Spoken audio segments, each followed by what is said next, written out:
والسلام على أشرف الأنبياء والمرسلين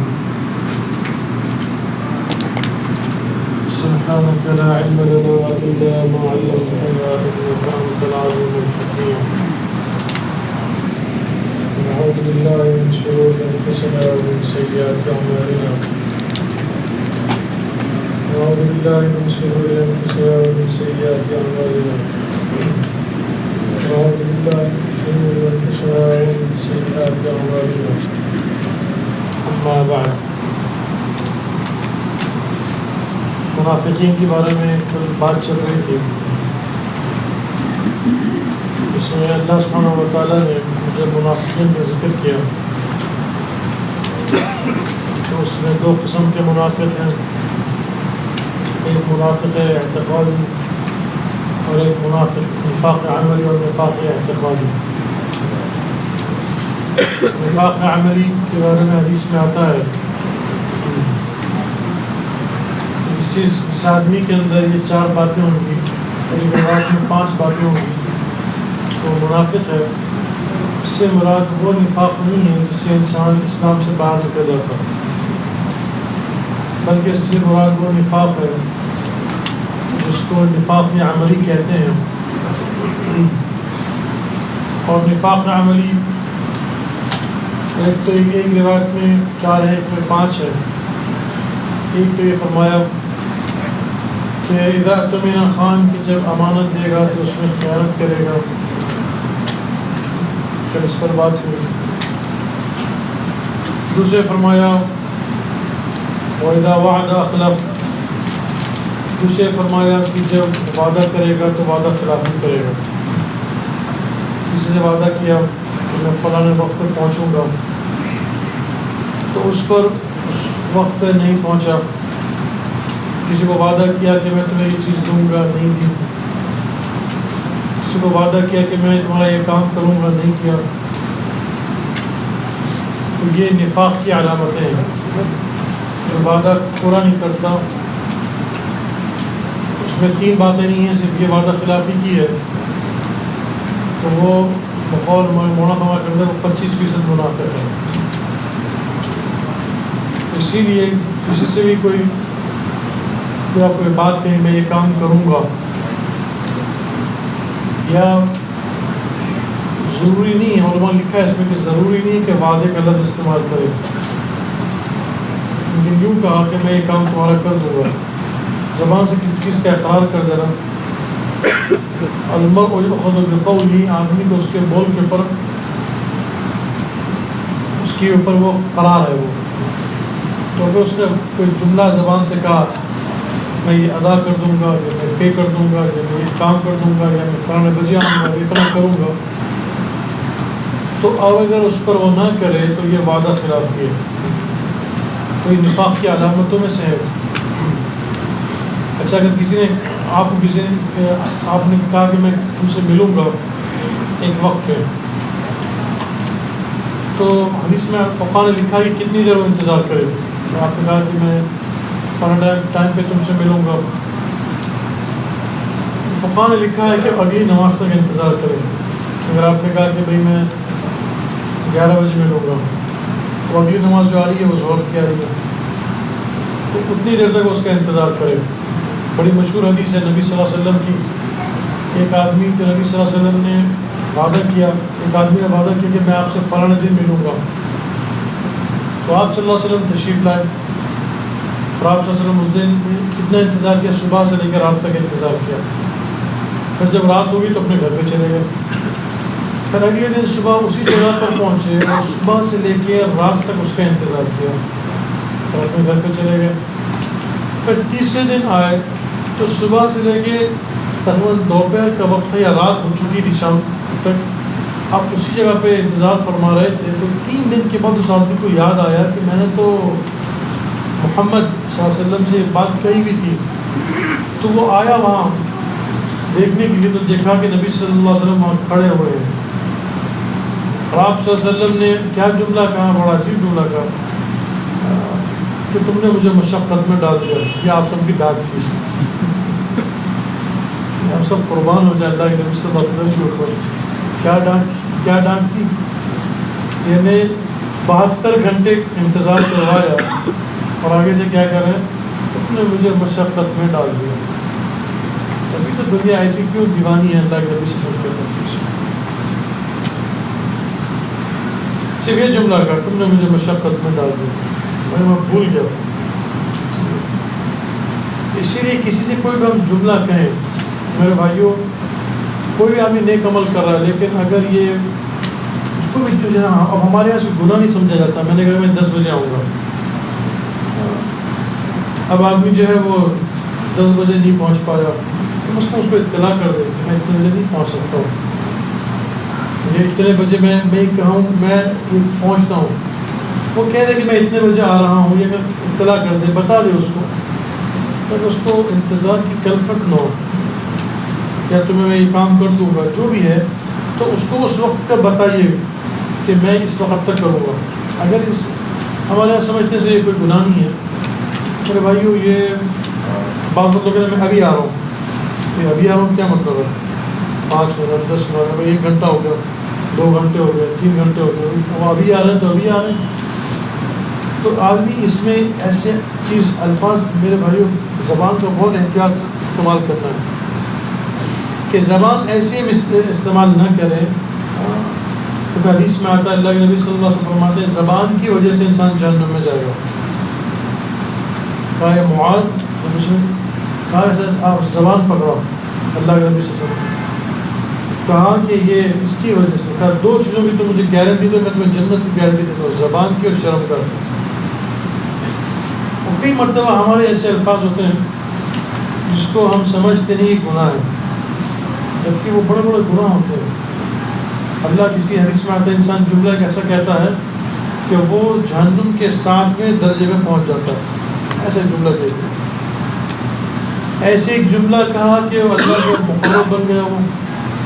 تو اسی لیے اگر کوئی زبان سے کوئی بات کہے تو بہت احتیاط کرنی چاہیے، ورنہ یہ نفاق کی علامتوں میں سے ہے.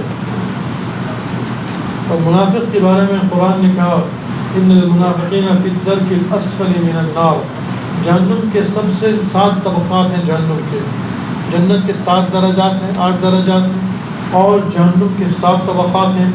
جہنم ہے، حاویہ ہے، لظا ہے، سعیر ہے، سقر ہے، اور جو سب سے آخری جو درجہ ہے اس کے اندر اللہ یہ منافق کو رکھے گا. اور اس میں پورا بتایا حدیثوں کے اندر پہلے پہ مسلمان ہوں گے جو بے دین مسلمان وہ پہلے اس پہ ہوں گے، اور اس کے نیچے ایک اور قوم کہی، پھر اس کے نیچے ایک اور قوم کہی، پھر اس کے نیچے ایک اور قوم کہی، پھر اس کے نیچے چلتے چلتے پھر 6 پہ کہا کہ ابلیس، 5 پہ کہا کہ اس کے اوپر یہ سارے کفار مکہ وارہ ان کا لیول وہ ہے. اس سے جو نیچے ہوگا کہا اس میں ابلیس کو رکھا جائے گا. ابلیس ہے اور جو اس کے خاص خاص بڑے بڑے شیطان ہیں وہ وہاں رکھیں گے 6 میں. اور 7ویں میں یہ صرف اور صرف اس کو ایکسکلوزیو رکھا ہے صرف اور صرف منافقین کے لیے. اتنا خطرناک ہے نفاق. اسی لیے اپنی زندگی میں تو چن کے نفاق کے علامتوں کو نکالنا ہے میرے بھائیوں. تو اس میں پہلی بات جو تھی اذاعت مینا خان کی امانت میں خیانت پر تفصیل سے بات، بلکہ اذاعت مینا خان کے اندر ایک پہلو پہ بات ہوئی، دوسرے پہ بات نہیں ہوئی. ایک تو معاملات کی رہن سے کل بات ہوئی، لیکن دوسری جو امانت کے اندر ایک اور بھی چیز ہے ذہن میں تھا بات کروں، ذہن سے بات نکل گئی ہے. تو اذاعت مینا خان کے اندر جو پہلی بات تھی، ایک تو یہ معاملات کے اندر آدمی معاملہ صاف رکھے، معاملات میں خیانت نہیں کرے. ایک تو یہ. دوسرے حدیث میں آتا ہے حضور پاک صلی اللہ علیہ وسلم فرماتے ہیں المستشار و مؤتمن، جس سے مشورہ لیا جائے وہ امانت دار ہے. اب مثال کے طور پر میں ان سے مشورہ لے رہا ہوں کہ بھائی آپ کا کیا خیال ہے، انہوں نے مشورہ دیا. اب حدیث میں آتا ہے اللہ کے نبی سے، حدیث کے الفاظ ہیں، اللہ کے نبی سے فرماتے ہیں ان کو جائز نہیں کسی اور سے کہتے پھرے جو میں نے اپنی بات کہی ہے. ان سے جائز نہیں ہے کہ دوسروں کو بتانا کہ جو میں نے ان سے بات کہی ہے. اگر یہ بتا دی وہ بات تو حدیث میں آتا ہے یہ خائن ہے یہ آدمی. کیونکہ حدیث میں صاف کہا مشورہ دینے والا وہ کیا کہتے ہیں امانت دار ہے. اور ایک روایت میں آتا ہے اللہ کے نبی صلی اللہ علیہ وسلم فرماتے ہیں اگر کوئی آدمی بات کر رہا ہے تو جو آدمی بات کر رہے ہیں تو بات اگر وہ ایسے انداز میں بات کر رہا ہے جس ادھر ادھر دیکھ رہا ہے وہاں پہ بات کر رہا ہے، اس کا مطلب یہ وہ بات کو چھپانا چاہتا ہے. تو اس لیے جائز نہیں ہے اس کی بات کو جس سے مشورہ لیا جائے وہ جا کے دوسروں سے کہے اس کی بات کو، ورنہ وہ امانت میں خیانت کر رہا ہے۔ اس میں ایک اور بات یاد ہے، ایک تو یہ ہے کہ یہ منع فرمایا اللہ کے نبی صلی اللہ علیہ وسلم نے کہ جو دو آدمی بات کر رہے ہو، بعض مطلب کہ دو آدمی بیٹھ کے بات کر رہے ہیں، وہ کوئی پہنچ جاتے ہیں، وہ سننے لگتے ہیں ان کی باتیں، وہ اوپر سے مزے کی بات مشورہ بھی دیتے ہیں، پہلی بات کسی نے بلایا نہیں ان کو، اس لیے منع فرمایا جب دو آدمی بات کر رہے ہوں تیسرے کو گھسنا نہیں چاہیے ہو۔ آپ یار پوچھ رہے اجازت دیں کہ میں آ سکتا ہوں قریب آپ کے، آپ بات کریں فوراً پہنچ گئے نا، اس میں بھائی ہو سکتا ہو کہ کوئی پرسنل بات ہو، کوئی ذاتی بات ہو، آپ کو دخل دے رہے ہیں اندر۔ تو اگر بیٹھنا ہو تو میرے بھائیوں کہ کسی دو آدمی بات کر رہے ہوں تو اجازت لے کے جائے، بھائی میں آ کے بیٹھ سکتا ہوں، یہ کوئی خاص بات تو نہیں ہے۔ تو اگر انہوں نے کہا نہیں کہ خاص بات بیٹھ جائے تو بیٹھ جائے۔ تو پہلی بات تو یہ ہے کہ دو بات کر رہے ہوں تو گھسے نہیں آدمی کے قریب نہ جائے، ایک چیز ہے۔ اور ایک اور یہ بھی ہے، حدیث میں آتا ہے کہ تین آدمی اگر ساتھ ہوں، اب دو آپس میں بات کریں تو ایک کو برا محسوس ہوگا۔ تین مثال جو گاڑی پہ سفر کر رہے ہیں یا کہیں جا رہے ہیں اور وہ تین آپس میں بات کر رہے ہیں، تین موجود ہیں، دو آدمی اپنی زبان میں بات کر رہے ہیں یا ایسی کھانا پوچھی کریں، تو اللہ کے نبی صلی اللہ علیہ وسلم نے اس سے بھی منع کیا۔ اس کا مطلب یہ ہوا کہ اگر اس مجمع کے اندر اگر فرض کر ہمارے لیے تو بہت امپورٹنٹ چیز ہے اس واسطے کہ ہمارے یہاں بعض وقت ایسے لوگ بیٹھتے ہیں جو اردو نہیں سمجھتے، انگریزی سمجھتے ہیں، امریکنس ہیں، کوئی بھی ہے۔ اب اگر آپ نے اپنی زبان میں بات کی تو ان کے ذہن میں غلط فہمی آئے گی کہ یہ کیا کیوں ایسی بات کر رہا ہے، کچھ چھپانا چاہ رہا ہے، ہم سے بات کر رہا ہے۔ تو اس وقت یہ بات کرنی نہیں چاہیے، یا اس کی اجازت لے کے ان کی ذاتی بات کرنی الگ ہٹ جائے تاکہ اس کو محسوس نہ ہو ساتھ کو۔ یہ معاشرت کی چیزیں اللہ کے نبی صلی اللہ علیہ وسلم نے ہمیں بتائی ہیں۔ تو مشورے کے اندر یہ ہے کہ جو بھی دو بات کرے تو تیسرے اس میں دخل نہ دے، اور اگر کوئی آپ کو مشورہ دے تو وہ مشورہ آدمی اور کیا کہتے ہیں مشورہ دے اور اس کو بتا دے کہ بھئی یہ مشورہ ہے، اور اس بات کو آگے لوگوں سے نہ کہے۔ اگر کہا تو یہ خائن ہے، اس کے اندر نفاق کی علامت ہے، آگے سے نہیں۔ پھر دوسرے فرمایا حدیث کے اندر کہ وَإِذَا اؤْتُمِنَ خان، دوسرا فرمایا وَإِذَا وَعَدَ أَخْلَفَ، کہ جو وعدہ کرے گا وہ وعدہ خلافی کرے گا۔ اب وہ وعدہ خلافی کے اندر یہ ہے کہ ایک آدمی کسی نے کوئی ارادہ کیا کہ بھائی میں کسی نے آپ نے کسی کو وعدہ کر دیا کہ میں آپ کے لیے یہ کام کر دوں گا، اور آپ جو ہے پھر آپ اس سے مکر گئے یا بھول جائے یا آپ اس سے معافی مانگ لیں بھائی میں کام نہیں کر سکتا۔ اگر اس نے یہ کام ایسا نہ کیا تو وہ عند اللہ وعدہ خلافی کرنے والا ہے۔ اچھا اس کے بعض وقت لوگ کہتے ہیں، بعض وقت تشکیل بھی کرتے ہیں اور اس میں لوگ کہتے ہیں بھائی آپ ہم سے وعدہ، دیکھو ایک چیز ہوتی ہے، تین چیزیں ہیں، ایک ہوتا ہے تمنا، ایک ہوتا ہے ارادہ، اور ایک ہوتا ہے وعدہ۔ تو تمناؤں سے کچھ نہیں ہوتا۔ ابھی تمنا کرا بھائی میں وہ اللہ قرآن ابھی آج پڑھی وہ اللہ سے کیا کہتے ہیں، تو اللہ تعالیٰ فرماتے ہیں ہم للانسان ما تمنا، ہر تمنا تھوڑی پوری ہوتی، تمنا کریں تو تمنا جو ہے میرے بھائیوں یہ تو کچھ نہیں ہے۔ دوسری بات فرمائی ارادہ، تبلیغ جو کہتے ہیں وہ کہتے ہیں ارادہ کرو۔ کئی لوگ کہتے ہیں بھائی ہمیں اگر وعدہ کر لیا تو ہم وعدہ خلافی ہو جائے گی، تو آپ سے وعدہ کرنے کے لیے نہیں کہہ رہے، آپ سے کہہ رہے ہیں آپ ارادہ کریں۔ ارادہ ہے، نیت ہے، اس کے اوپر اللہ سبحانہ و تعالیٰ کو اگر ایسے حالات بن جائے نہ جا سکے تو اس میں وعدہ خلافی گناہ نہیں ہوگا۔ جس سے یہ کہ ایک آدمی وعدہ کرتا ہے کہ بھائی میں نے ضرور بضرور جانا، وہ ایک الگ چیز ہے، وہ وعدے کی جو پوری جو میں نے آپ کو بتائی اس لیے ایک مرتبہ میں اور مولانا زبیر صاحب تخال محمد رحمۃ اللہ علیہ ہم بیٹھے تھے، تو میں وہ بیٹھ کے کچھ بات کر رہے ہیں، تو ایک آدمی آگے آ کے وہ بیٹھ گیا، تو مولانا اس کی طرف دیکھا، مجھ سے کہا کہ آپ کو کوئی دوست ہے؟ میں نے کہا نہیں میرا تو کوئی دوست نہیں، ایسے آدمی بیٹھ گیا۔ اس کو پھر کہا کہ بھائی تم کیوں آگے بیٹھے ہیں؟ کہا میری اور ان کی آپس میں بات ہو رہی ہے، تم آگے کیوں بیٹھ گئے؟ تو تمہارے لیے جائز نہیں ہے، پیچھے ہٹ کے بیٹھو اور کان یعنی کوشش مت کرو کہ کیا باتیں کر رہے ہیں۔ اسی لیے کسی کی اگر کوئی بات کر رہے ہو، ایک تو بعض وقت یہ ہوتا ہے کہ دو آدمی آپس سے بات کر رہے ہیں، وہ جا کے کان لگا کے سنتے ہیں کہ کیا بات کر رہے ہیں۔ تو میرے بھائیوں یہ بھی حرام ہے۔ دو آدمی بات کر رہے ہیں تو اپنے کانوں کو ان کی طرف کرنا کہ بھئی یہ کیا سن رہے ہیں، اس کو کہتے ہیں تجسس، اس کو اللہ نے حرام کیا ہے۔ کسی کے یعنی کوئی بات کرو ان کی طرف کان نہ لگائیں، کسی کا خط نہ پڑھیں۔ اب جب بعض وقت فون لگ رہے ہیں تو وہ دیکھ رہے ہیں کیا ہے اس کے اوپر فون پہ، آپ کا فون ہے آپ کیوں دیکھ رہے ہیں ادھر؟ بلکہ آپ کو میں حدیث سنا دوں. اللہ کے نبی صلی اللہ علیہ وسلم فرماتے ہیں جو کسی اور کا خط پڑھے گا وہ جہنم کی آگ اپنی آنکھ میں ڈال رہا ہے. اب اس کو کوئی کسی کا فون اٹھا کے دیکھنا اندر کیا اس کے میسیجز ہیں, کیا ہے, تو آپ کا ہے یہ, تو آپ کو جائز نہیں ہے کسی اور کا کھول کے وہ چیک کرے, کسی اور کے جو ہے نا وہ میسیجز پڑھیں, کسی اور کا جو ہے نا وہ سب دیکھیں کیا اندر کیا چیز ہے. جائز نہیں ہے بھائی. یہ حدیث کے اندر صاف اللہ کے نبی صلی اللہ علیہ وسلم نے ان چیزوں کو بتایا ہے تاکہ ہم ان چیزوں سے بچیں. تو میں عرض کر رہا تھا کہ اللہ تعالیٰ کے تو تیسری جو علامت فرمائی اذا وعد اخلف, کہ جو وعدہ کرے اس کے اندر وعدہ خلافی نہ کرے. اور پھر چوتھے یہ فرمایا وَإِذَا خَاصَمَ فَجَرَ, کہ جب بھی لڑائی جھگڑا ہوگا تو ایک گالی گلوچ پہ آئے. یہ بھی نفاق کی علامتوں میں سے ہے کہ جب بھی آدمی بات کرے, اب لڑائی غصہ ہو گیا, اب غصے کے اندر گالی گلوچ, ماں بہن گالی دے رہے ہیں, گندی گندی گالی دے رہے ہیں. تو میرے بھائیوں ایک تو پہلی بات تو یہ ہے کہ تو نفاق کی علامت بھی ہے.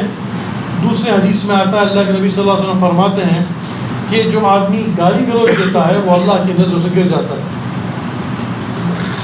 تو چاہے انگریزی میں گالی دیں, چاہے کیا کہتے ہیں وہ اپنی زبان میں گالی دیں.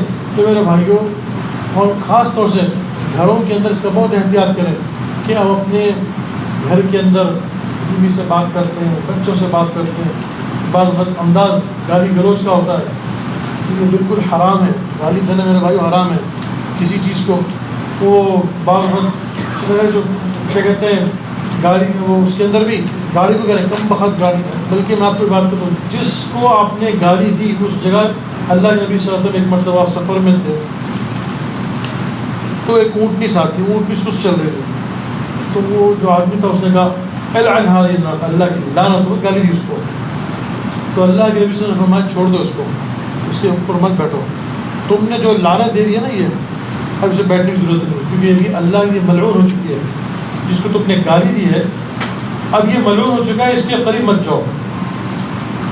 بعض مرتبہ لوگ اپنی اولادوں کو خود گالی دیتے ہیں, اپنی گاڑیوں کو گالی دیتے ہیں, اپنی چیزوں کو گالی دیتے ہیں, پھر جب وہ مصیبت ان پہ آتی ہے اور پھر روتے ہوئے کیا کریں. کئی مرتبہ ایک صاحب کا فون آیا میرے پاس کہ میری بیوی اتنے گالی دیتی ہے اپنے بچوں کو. اب میرے بھائی جب خود اپنے بچوں کو آدمی گالی دے گا تو پھر ان کے اوپر حالات, کئی مرتبہ حالات جو آتے ہیں میرے بھائیوں وہ خود ہماری زبان کی وجہ سے آتے ہیں. اور خاص طور سے رمضان کے اندر یہ تو دعاؤں کی قبولیت کا وقت ہے,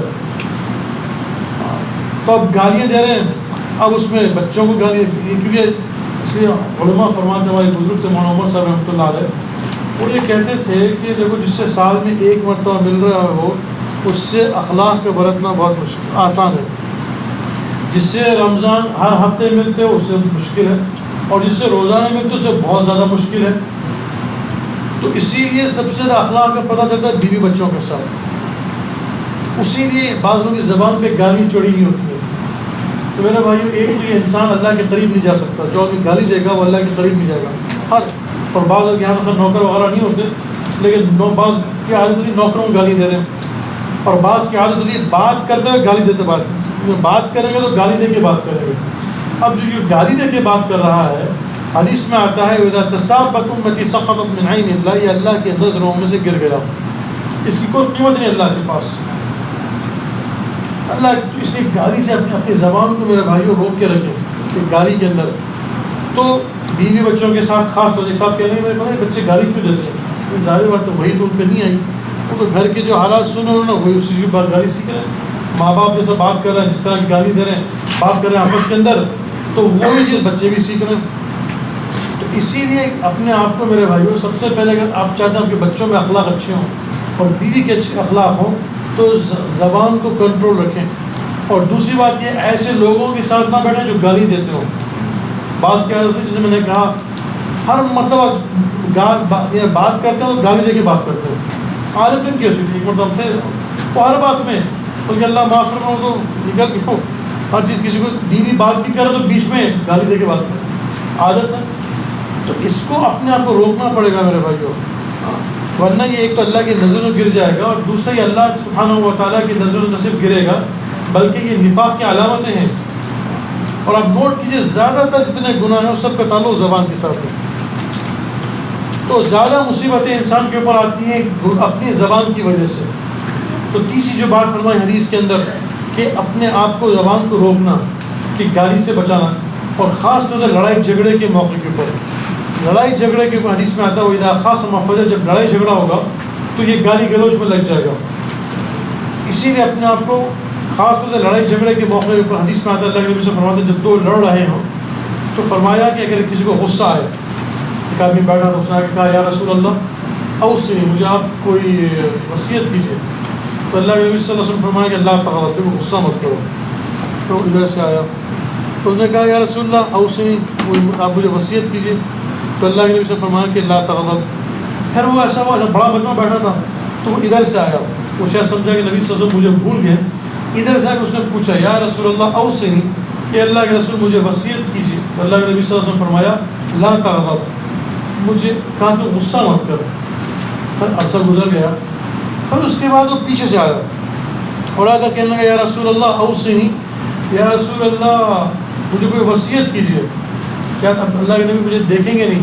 تو اللہ کے نبی صلی اللہ علیہ وسلم فرمایا لا تغضب ولک الجنت, تو غصہ مت کر, تیرے لیے جنت ہے, پکی جنت. اس لیے غصے کو ہم سمجھتے ہیں کہ میرے بھائی گناہ ہے ساری چیزوں, تو اپنے آپ کو قابو رکھنا. ایک مرتبہ مولانا تاجر صاحب ساتھ تھا تو وہ کہنے لگے ایک صاحب کے ساتھ بالکل وہ واپس سے باہر کہنے لگے مجھے غصے میں کنٹرول نہیں آتا. میں اچھا پولیس کے سامنے غصے میں کنٹرول آ جاتا آپ کو؟ پولیس نے آپ کو روکا, اب آپ غصہ آ گیا, میں جو غصہ آتا تھپڑ مارتا ہوں, مارو پولیس کو. اب غصہ یہاں کنٹرول کیسے آ گیا؟ انسان جس کو اپنے سے نیچے سمجھتا ہے اس کے اوپر غصہ ہوتا ہے. غصہ بھی تکبر کی وجہ سے. اب بڑے پہ کیسا کرے گا؟ اب پولیس کے سامنے غصہ دکھائے, دو تین چمیٹ مار کے دیکھے پولیس کو, تو پولیس کیسے درگت بنائے گی اس کی؟ وہاں غصہ نہیں آتا, تو چھوٹوں میں غصہ آتا ہے. تو اللہ کے نبی صلی اللہ علیہ وسلم فرمایا دیکھو اپنے آپ کو قابو رکھو. پھر حدیث میں بتایا لیکن آپ کیا رسول اللہ غصے میں کیسے قابو کرو؟ تو آپ سے فرمایا کھڑے ہوئے ہو تو بیٹھ جاؤ, بیٹھے ہوئے ہو تو لیٹ جاؤ. ایک بھی یہ کہا. ایک نے کہا یا رسول اللہ مجھے غصہ آتا میں کیسے کنٹرول کروں؟ تو وضو کرو, اس سے تمہارا غصہ قابو میں آئے گا. ایک سے کہا کہ پانی پیو. تو یہ چیزیں ہیں جو غصے کو قابو کرتی ہیں. تو انسان اپنے غصے کو, ہمارے بزرگ تھے انتقال ہو گیا مولانا سید خان صاحب رحمۃ اللہ علیہ, تو میں نے ان کے نواسے سے پوچھا, مولانا تھے پٹھان, تو انہوں نے بھی پٹھان ہے یا نہیں ہے اللہ جانتا ہے. پٹھانوں میں ذرا غصہ آتا ہے زیادہ, ٹھیک ہے اللہ نے بنایا ہے ایسے. تو میں نے پوچھا ان سے کہ مولانا کو غصہ آتا تھا؟ مولانا کو بہت غصہ آتا تھا. میں مولانا کرتے کیا تھے کہ غصے کو پی جاتے تھے. کہ یہ مولانا کی خاصیت ہے, غصہ آتا پی جاتے اس کو. پتہ کہنے لگے کہ حدیث میں آتا ہے اللہ کے نبی سے فرمایا کہ یا رسول اللہ سب سے بڑا پہلوان کون ہے؟ کہا کہ یا رسول اللہ سب سے بڑا پہلوان جو غصے کو نیچے کر دے؟ نہیں, سب سے بڑا پہلوان وہ ہے جو غصے کو قابو کرے. مولانا کہتے ہیں تم پلین کو قابو کر لیا, تم نے ٹرین کو قابو کر لیا, تم اپنے غصے کو قابو نہیں کر سکتے. غصہ آ رہا ہے اس کو قابو کرو. ایک صاحب کہنے لگے میں بالکل آؤٹ آف کنٹرول ہو جاتا ہوں غصے میں, کچھ نہیں کر سکتا. میرے بھائی اس لیے اپنی نفس میں محنت کرنا پڑے گا. جس جو میں عرض کر رہا ہوں اللہ کرے میرے اندر بھی آج ہم سب میں آ جائیں, یہ ہمیں اپنی نفس میں محنت کرنی پڑے گی کہ کیسے ہم غصے کو اپنے کنٹرول میں لے کر آئیں. کیسے ہم غصے کو کبھی صفات پہ بڑی محنت سے آتی, صفات یہ بات آسانی سے نہیں آتی, بڑی محنت کرنی پڑتی ہے, بڑی مشقت کرنی پڑتی ہے کہ اپنے نفس کو ایسا کرے. تو میں نے پوچھا مولانا کے نواسے سے کہ مولانا کرتے کیا تھے؟ جب مولانا غصہ تھا, چونکہ مولانا پٹھان تھے اور غصہ آتا تھا مولانا کو بہت زیادہ, تو مولانا اپنے غصے کو قابو کر لیتے تھے. کہا یہ ہم دیکھتے تھے جب غصے میں تو مولانا ایسے اپنے آپ کو قابو کرتے ہم حیران ہوتے, لیکن لگتا تھا اللہ کے نبی صلی اللہ علیہ وسلم کو غصہ آتا تھا. ایک مرتبہ غصہ آیا تو پوچھا وَإِذَا يَغْضَبْ, اللہ کے نبی صلی غصے میں کیا کرتے تھے؟ تو اللہ کے نبی صلی اللہ علیہ وسلم کے پیشانی پہ ایک وہ تھی, ایک نس تھی, ایک وین تھی, تو جب غصے میں آتے اللہ کے نبی صلی اللہ علیہ وسلم تو یہ وین پھڑکتی تھی، ایسا پھڑکتی تھی، یہ والی وین جو تھی پھڑکتی تھی، تو لگتا تھا کہ نبی صلی اللہ علیہ وسلم غصے میں ہیں۔ اور نبی صلی اللہ علیہ وسلم کا غصہ کیا تھا کہ آپ صلی اللہ علیہ وسلم کا غصے کے اندر آپ کا چہرہ سرخ ہو جاتا۔ اچھا جب یہ آپ صلی اللہ علیہ وسلم کا غصہ تھا، ایک مرتبہ ابو ہریرہ رضی اللہ تعالیٰ نے کوئی ایسا کام کیا کہ نبی صلی اللہ علیہ وسلم ناراض ہو گئے، آپ کو غصہ آیا۔ اب نبی صلی اللہ علیہ وسلم کا غصہ دیکھیے، وہ آئے آگے سامنے بیٹھے، بات کی تو سب نے یوں کر لیا۔ اب وہ ادھر آئے کچھ بات کی تو سب نے یوں کر لیا۔ بھئی یہ کیا ہے؟ یہ غصہ ہے۔ تو کیا بات ہے؟ اللہ کے نبی ناراض ہے۔ تو غصہ یہ تھا اللہ کے نبی صلی اللہ علیہ وسلم، اس لیے نبی کی سیرت پڑھے۔ ایک مرتبہ نبی صلی اللہ علیہ وسلم غصے کی عجیب حدیث یاد ہے۔ اللہ کے نبی صلی اللہ علیہ وسلم نے ایک حدیث میں کہا، من سرہ ان یقوم الناس الیہ فلیتبوأ مقعدہ فی النار، جو چاہتا ہے کہ جب لوگ اس سے کوئی لوگ ملیں تو وہ کھڑے ہو کے اس سے ملیں، تو کیا اس کا ٹھکانہ جہنم ہے۔ آپ کسی کمرے میں داخل ہوں اور لوگ چاہتے ہیں کہ آپ چاہتے ہیں لوگ کھڑے ہوں اور آپ سے ملیں، اگر کوئی بیٹھے بیٹھے آپ کو ایسے سلام کرے گا تو آپ کو غصہ آئے گا کہ اس نے میرا ادب نہیں کیا۔ تو اللہ کے نبی صلی اللہ علیہ وسلم فرمایا جو چاہتا ہے کہ اس کے لیے لوگ کھڑے ہوں تو اس کا ٹھکانہ جہنم ہے، حدیث میں آتا ہے۔ اچھا میں نے اس کو پورا بات کو واضح کر دوں، بعض وقت آدھی بات ہوتی تو لوگ آدھی بات سمجھ جاتے ہیں۔ سنت یہ ہے کہ اگر کوئی آپ دور سے کوئی آ رہے ہیں، کوئی بڑے عرصے سے ملاقات ہوئی، تو اس میں سنت یہ تھی کہ نبی صلی اللہ علیہ وسلم کھڑے ہو کے اس کو سینے سے ملتے تھے، گلے ملتے تھے، تو آ رہا ہے اللہ کے نبی صلی اللہ علیہ وسلم یہ کرتے تھے۔ تو نبی صلی اللہ علیہ وسلم نے کیا کیا کہ یہ حدیث سنا دی، صحابہ بیٹھے ہوئے تھے، اللہ کے نبی صلی اللہ علیہ وسلم داخل ہوئے۔ اب جب داخل ہوئے تو صحابہ کھڑے ہو گئے اللہ کے نبی صلی اللہ علیہ وسلم کے اکرام میں۔ اللہ کے نبی صلی اللہ علیہ وسلم کو آیا غصہ، الم انہکم عن ذلک، میں نے تم کو منع نہیں کیا تھا کہ تم نے کھڑا ہونا؟ اب سارے خاموش کہ اللہ کے نبی صلی اللہ علیہ وسلم کو غصہ یہ تھا کہ چہرہ سرخ ہو گیا، آپ کا چہرہ سرخ ہو گیا، اور آپ کی جو پیچھے کی جو وین تھی، نس جو یہ وین نس تھی یہ پھڑک رہی تھی۔ اب صحابہ اور آپ سب چہرے میں سرخ، بس اب صحابہ کیا کریں اللہ کے نبی صلی اللہ علیہ وسلم کو ٹھنڈا کیسے کریں، غصے میں سرکار۔ تو حسان ابن ثابت یہ کام آئے، تو انہوں نے کیا کہا کہ یا انہوں نے ایک عجیب اشعار اسی وقت فی البدیع پڑھے کہ لئے قیامی للعزیز علی فرض وترک الفرض علی مستحیل عجبت لمن یرا هذا الجمال ولا یقوم، کہا محبوب کو دیکھ کر کھڑا ہونا یہ تو ایسا فرض ہے کہ میں اس کو چھوڑ نہیں سکتا۔ قیامی للعزیز علی فرض، محبوب کو دیکھ کر مجھے کھڑا ہونا یہ تو مجھ پہ فرض ہے۔ وترک الفرض علی مستحیل، اور یہ ایسا فرض ہے کہ میں اس کو چھوڑ نہیں سکتا، میں کیا کروں؟ عجبت، میں حیران اس پہ ہوں، لمن یرا هذا الجمال ولا یقوم، کہ جس حسن کے خوبصورت حسن کے شاہکار کو دیکھ کر اس کی ٹانگیں اس کو خود بخود کھڑا نہیں کر دیتی، میں اس پہ حیران ہوں۔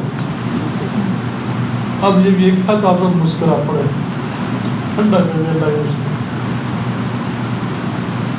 تو آپ صلی اللہ علیہ وسلم تھے ایسے، تو حدیثوں میں آتا ہے آپ صلی اللہ علیہ وسلم کا کیسا غصہ تھا۔ تو ایک تو یہ حکم دیا کہ کیسے انسان اپنے غصے کو قابو کرے، وہاں سے ایک بات کہتے ہیں غصہ ہے ہٹ جائے۔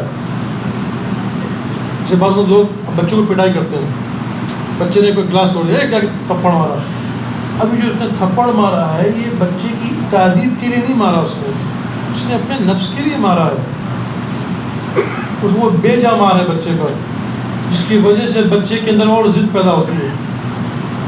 غصے میں مارا نا اس کو، غصے کے اندر اس کی پٹائی کی، خوب غصے میں اس کو چھاڑا، کیونکہ غصہ ہے۔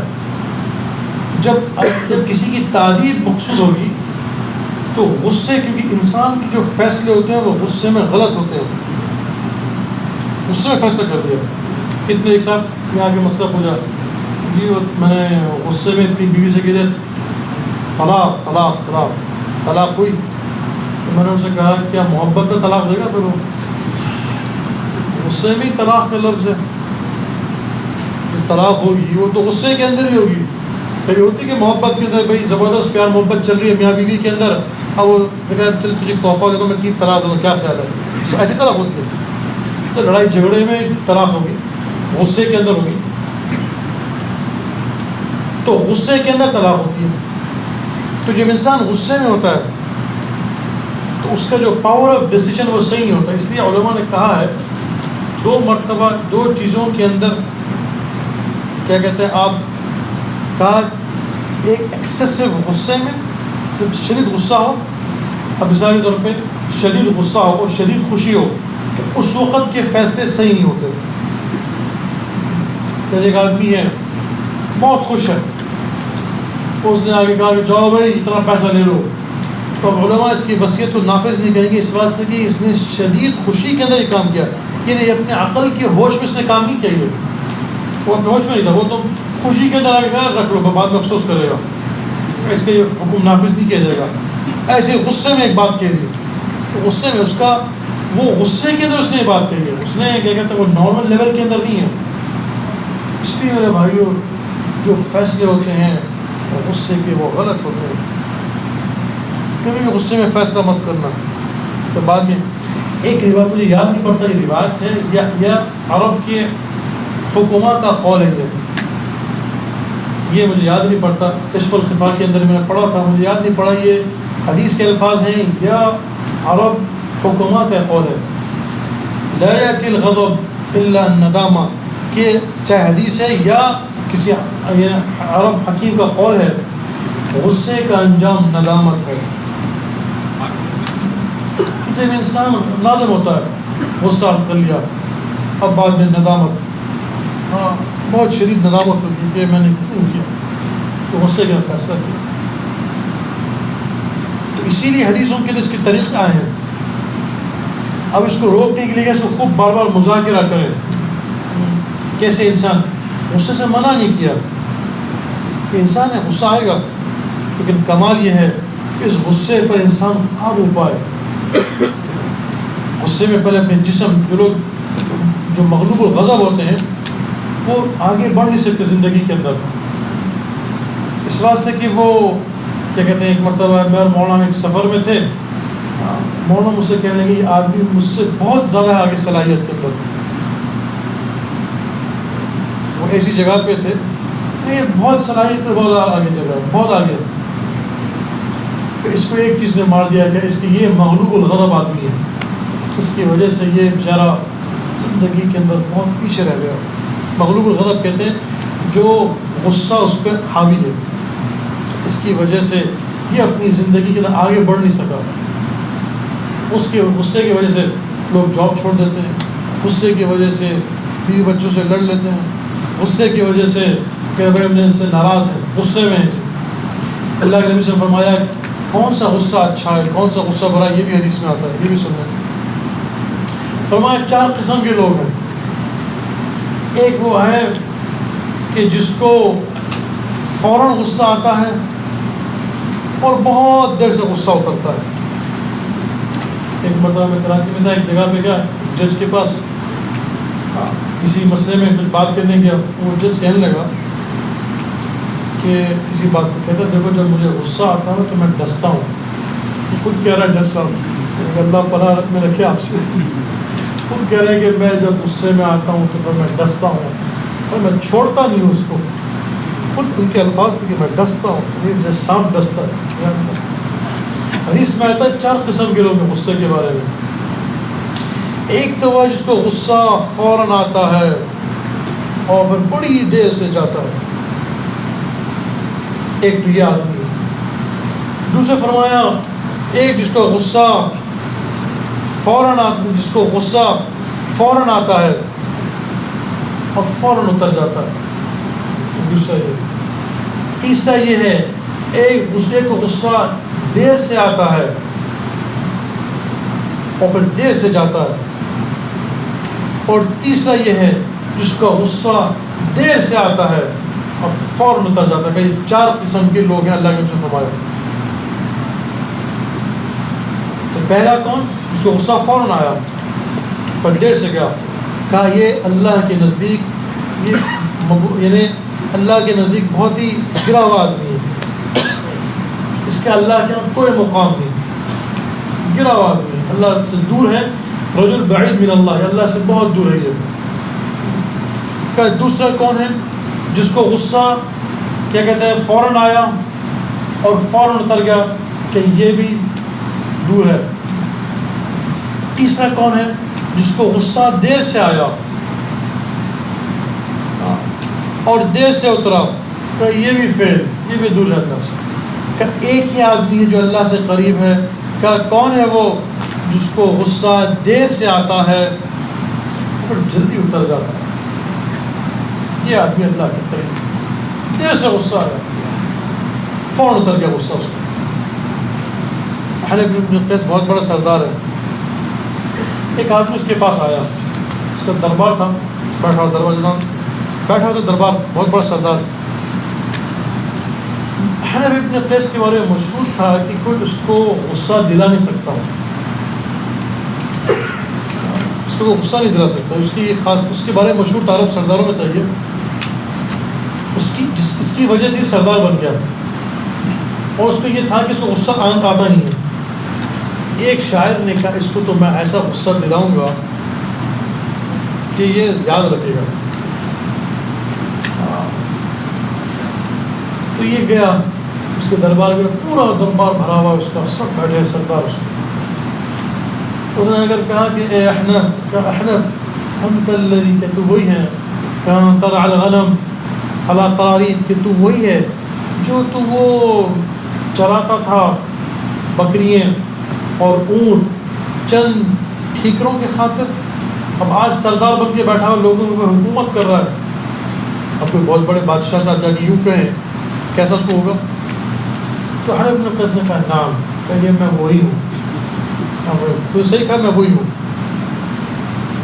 تو پھر آگے انہوں نے کہا اچھا یہ تو ہر بار ناکام ہو، اس نے کہا اچھا تو ایک کام کر، تو یہ پیسہ جو تیرے پاس ہے، نہیں تیرے باپ کا ہے، نہ تیرے مال کا ہے، تو تم لوگوں نے اکٹھا کر کے جمع کیا ہوا ہے، اس میں سے تو مجھے کیا کہتے ہیں 2000 دینار دے۔ انہوں نے کہا بھائی اس کو 4000 دے دو، مانگے 2000 تھے، دیے اس کو 4000 دے دیے۔ جب 4000 دیے تو اس نے کہا، شاعر نے کہا کہ لگتا یہ ہے کہ تو نے جو مجھے 4000 دیے تو مجھے خریدنا چاہتا ہے، میں کوئی متاثر نہیں ہوا اس تیرے 4000 سے، اور مجھے پتہ ہے کہ تو مجھے خریدنے کے چکر میں سے تو مجھے پیسے دے کے کھلا رہا ہی ہے، تو میں کوئی متاثر نہیں ہوا، اور تو نے مجھ پہ احسان کیا نہ میرے خاندان پہ احسان کیا، اس واسطے کہ یہ تو تیرا پیسہ ہے ہی نہیں، تم لوگوں سے جمع کیا ہوا ہے، حالانکہ خود اس کا پیسہ ہے، اس کو کہہ رہا ہے۔ حنف بن قیس خاموش، کو جواب نہیں دیا۔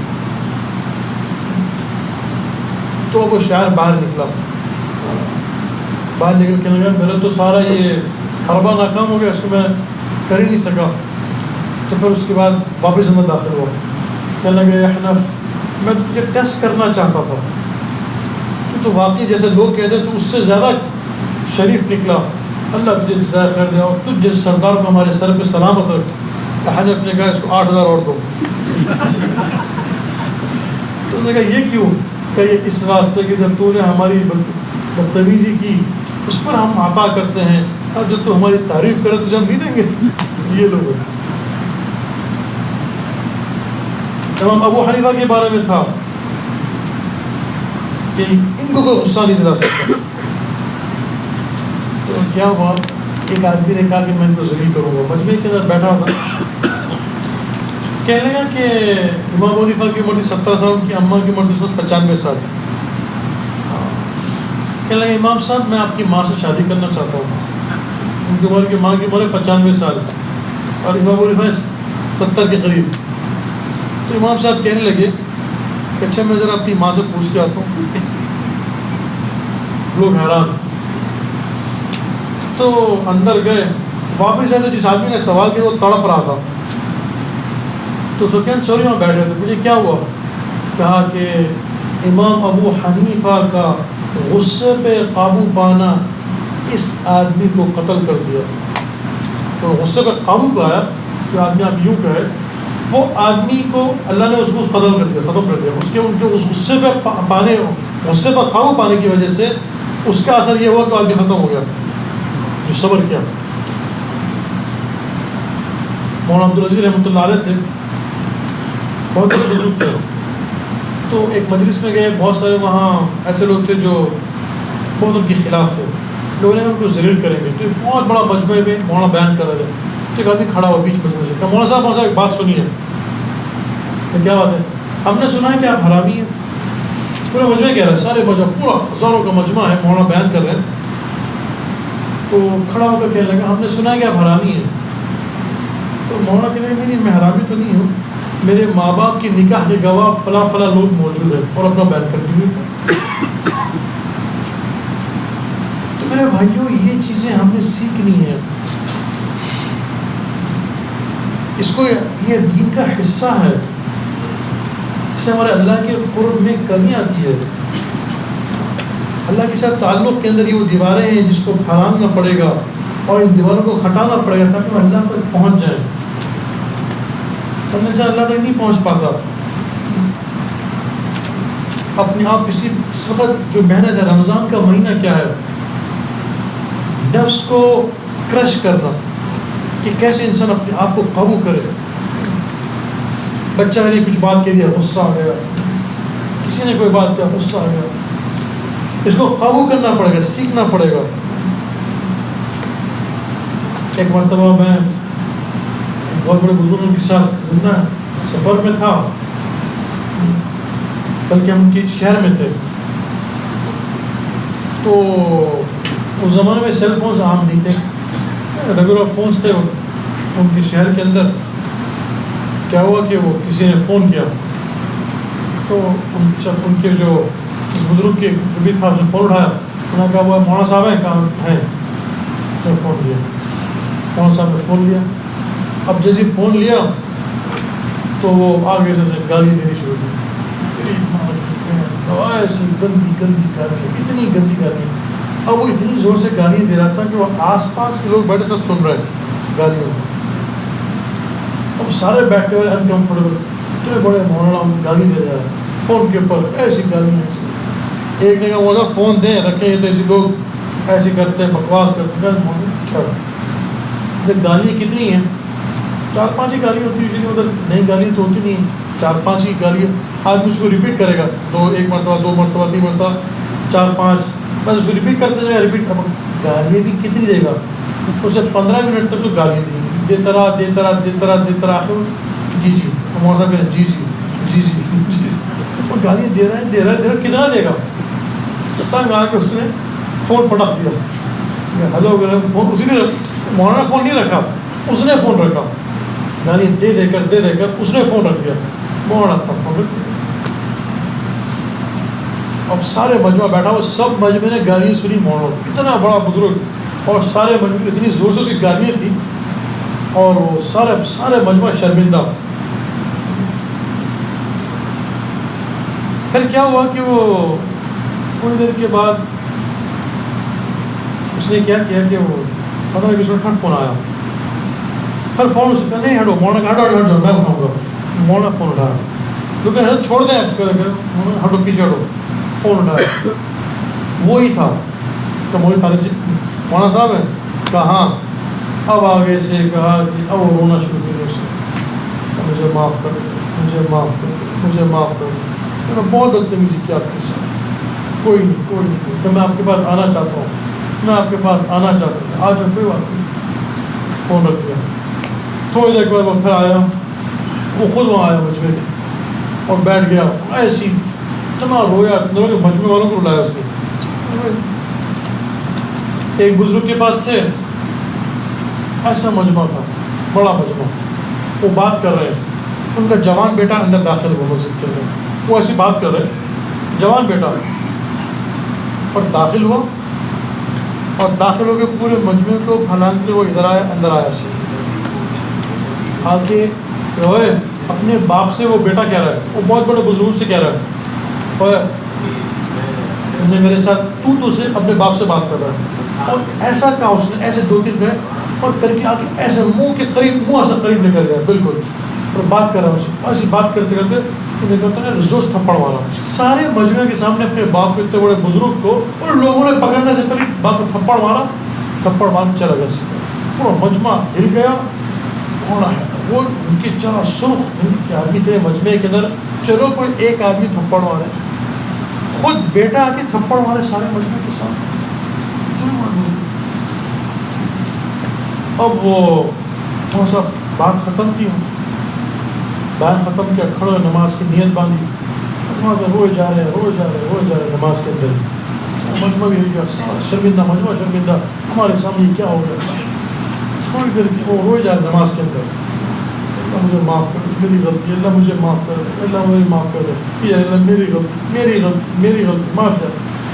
تھوڑی دیر کے بعد یہی اتنا مجمع ہلا نہیں کہ وہ پھر وہ داخل ہوا لڑکا. اب لوگ اس کو پکڑ کے بھائی کچھ اور بدتمیزی نہ کر دیں، چھوڑو. داخل ہو اور باپ کے پاؤں کو لپٹ کے ایسا چیخیں مارنا کرنا شروع کیا اس نے، تو مجھے معاف کر دو. میں کیا کر دیا؟ حضرت یعقوب علیہ السلام، یہ تو میں اپنے زمانے کے واقعات اپنے عام جیسے لوگوں کو بتا رہا ہوں کہ کیسے ان لوگوں نے کیسے تھی زندگی. یعقوب علیہ السلام، اس میں تفسیر مفتی شفیع صاحب نے عجیب بات لکھی، کہا کہ جب آئے اور روتے ہوئے اولاد آئی، وجاءوا اباهم عشاء يبكون، روتے ہوئے آئے. کیا ہوا بھائی؟ یوسف کا ہے، قالوا يا ابانا انا ذهبنا نستبق، ہم تو دوڑ لگانے گئے. وتركنا يوسف عند متاعنا، ہم نے یوسف کو چھوڑا، فاكله بھیڑیا کھا گیا. اچھا بھیڑیا کھا گیا، تو بھیڑیا بڑا عقل مند تھا کہ کرتا ایزرس چھوڑ کے، بھیڑیا نے کہا یوسف علیہ السلام نے کپڑے اتاری، میں نے اپنے کھانا ہے، تو انہوں نے کپڑے اتارے پر کھا گیا. تم یہ کہنا چاہتا ہے ایسے ہوا؟ اب جھوٹ کے تو پاؤں نہیں ہوتے. خاموش رہے. صاحب لکھتے ہیں کہ انہوں نے اپنے بچوں کو عاق نہیں کیا. یہ بچے جو بدتمیز ہو جائیں، آؤٹ آف کنٹرول ہو جائیں، تو کیسے ماں باپ اس کو ٹریٹ کرے. سورہ یوسف میں بتایا، سبق سکھایا کہ ایوب علیہ السلام، یعقوب علیہ السلام کی زندگی دیکھیں. بچہ بے قاب ہو گیا، آؤٹ آف کنٹرول جا رہا ہے. اب کیا کریں گے آپ؟ سمجھتا نہیں تو سمجھتا نہیں، تجھے عاق کر دوں گا، شکل مت دکھا میرے سامنے سے. لیکن یعقوب علیہ السلام نے کیا کیا؟ اب جب یہ سب کیا تو یعقوب علیہ السلام خاموش. ان بچوں کو الگ نہیں کیا، ان سے دور نہیں کیا، ان کو بوائکاٹ نہیں کیا، ان کو اپنے ساتھ رکھا، اپنے ساتھ رکھا بچوں کو. اور بچوں نے کیا کیا؟ 18 سال گزر گئے، بنیامین کو ساتھ لے کر گئے. اوپر کہہ رہے ہیں کہ ابا ہم بنیامین کو ساتھ لے جاتے ہیں. وَازْدَادُوا كَيْلَ بَعِيدٍ قَالَ لَنْ أُرْسِلَهُ مَعَكُمْ حَتَّى تُؤْتُونِ مَوْثِقًا مِّنَ اللَّهِ وَمِنْ قَبْلُ مَا فَرَّطْتُمْ حَتَّى تُؤْتُونِ مَوْثِقًا مِّنَ اللَّهِ لَتَأْتُنَّنِي بِهِ إِلَّا أَن يُحَاطَ بِكُمْ. کہنے کہ دیکھو ایک جملہ کہا. اچھا عجیب بات ہے، پہلے کیا کہا؟ جب یوسف ہم چلے گئے، ہٹ گئے، تو فوراً کہا کہ ایک جملہ کہا، بچوں کو ڈانٹا نہیں. قال ایک جملہ کہا، بل سولت لکم انفسکم امرا، تم نے تو ایک بات بنائی ہے. پر کیا کہا؟ فصبر جمیل، میں تو صبر کروں گا، یہ اللہ کی طرف سے حالات آئے. واللہ المستعان علی ما تصفون، تمہارا کیا کہنا، تو اللہ کی طرف سے حالات آئے. صبر. آگے چلیں، 18 سال کا عرصہ گزر گیا. اب بنیامین کو یہ لے کے جانا چاہتے ہیں، تو کیا کہنے لگے؟ قال لن ارسله معكم حتى تؤتوني موثقا من الله لتأتونني به الا يحاط بكم. دیکھو میں تم کو چھوڑوں گا بچوں کی یا بنیامین کو تمہارے ساتھ، لیکن مجھے پکی گارنٹی دو کہ تم کہ یوسف والا یوسف علیہ السلام کا نام ذکر نہیں کیا اس کے اندر. کہہ سکتے تھے تم پہ ٹرسٹ کروں، تم تو پہلے میرے ایک بیٹے کو تم نے ختم کر دیا، اب میرے دوسرے کو بھی ختم کر دو کہ تم کو ٹرسٹ کروں میں. یہ نہیں کہا. یوسف علیہ نے ان کی پرانی غلطی پر عار نہیں دلایا کہ دیکھ تمہاری یہ حرکتیں، یہ نہیں کہا. بلکہ کیا کہا؟ قال بل، کہا تم مجھے یہ پکا وعدہ کرو کہ تم اس کو لے کر آؤ گے واپس. فلما آتوا موثقهم قال الله على ما نقول، کہ اللہ تو گواہ ہے، بس اتنا کہا. اب خدا کی شان یوسف علیہ السلام نے روک لیا بنیامین کو. اب روک گئے تو بڑا جو بھائی تھا یہودا وہ بھی رک گیا. میں کس منہ سے باپ کے پاس نہیں جاتا ہوں. اب جب باقی کے 9 بھائی آئے ہیں، اب جب گئے تو کہا یوسف کا بنیامین کا، اس نے حرکت کی ایسی کہ چوری کر دی. اب ان کو پتا ہے میرا بیٹا چور نہیں ہے. اس وقت جملہ کیا کہا یعقوب علیہ السلام نے؟ کہا کہ وَلَنْ أَبْرَحَ الْأَرْضَ حَتَّى يَأْذَنَ لِي أَبِي أَوْ يَحْكُمَ اللَّهُ لِي. اب وہ آگے سے کہہ رہے ہیں آپ جا کے اس سے قافلے والے سے پوچھیں وَاسْأَلِ الْعِيرَ الَّتِي مِنْ قَبْلِهَا. کہا کہ آپ تو کو مانیں گے نہیں, آپ سب سے پوچھئے. تو آگے چل کے کیا کہا یعقوب علیہ السلام نے؟ ایک عجیب جملہ کہا میں تم سے کچھ نہیں کہتا. فَصَبْرٌ جَمِيلٌ. کا میں پھر سے کہا میں صبر کروں گا. عَسَى اللَّهُ أَن يَأْتِيَنِي بِهِمْ جَمِيعًا إِنَّهُ هُوَ الْعَلِيمُ الْحَكِيمُ. وَتَوَلَّى عَنْهُمْ. وہاں سے منہ کو موڑا. وَقَالَ يَا أَسَفَا عَلَى يُوسُفَ وَابْيَضَّتْ عَيْنَاهُ مِنَ الْحُزْنِ فَهُوَ كَظِيمٌ. پھر یہ کہا انما اشکو بثی وحزنی الی اللہ. کہ اللہ میں تجھ سے شکایت کرتا ہوں میری اس تکلیف کی, میں کچھ نہیں کہتا اپنی اولاد کو. علماء نے بتایا ہے اولاد جب باغی ہو جائے تو کیسے اس کی تربیت کرنا. سورہ یوسف کو پڑھیں, اس میں دیکھیے کیسے بتائیں نبی کی کیسے تھے. تو میرے بھائیوں یہ چیز ہم نے سیکھنی پڑے گی. یہ شریعت ہے, یہ دین ہے, یہ سکھائے گا. اس چیز کو اگر ہم جب اپنی زندگی میں یہ چیز ہم لے کر نہیں آئیں گے, اور یہ چیز ہمارے اس لیے نبی نے فرمایا وَإِذَا خَاصَمَ فَجَرَ, گالی غصہ آتا ہے تو ایک گالی گلوچ دیتا ہے. کہ اپنے آپ کو قابو کرنا سیکھیں میرے بھائیوں. اپنی زبان کو, اپنی جذبات کو, اپنے قوت کو قابو کرنا سیکھیں. میں ایک بہت بڑے بزرگ کے پاس بیٹھا تھا, ان کے میں نے فون دیکھا, اس کے فون کے پر لکھا ہوتا الحلم والانام. میں نے کہا حضرت کیوں لکھا؟ کہا میں اس پہ کوشش کر رہا ہوں, اس میں محنت کر رہا ہوں کہ میرے اندر کیسے میں اپنے غصے کو اور برد باری کو کیسے اپنے اندر لے کر آ جاؤں. میں اس کی کوشش میں اس کو اپنے سامنے رکھتا ہوں کہ مستقل میرے سامنے یہ رہے تاکہ یہ چیز میرے اندر پیدا ہو جائے. تو میرے بھائیوں یہ صفات ہیں منافقین کی.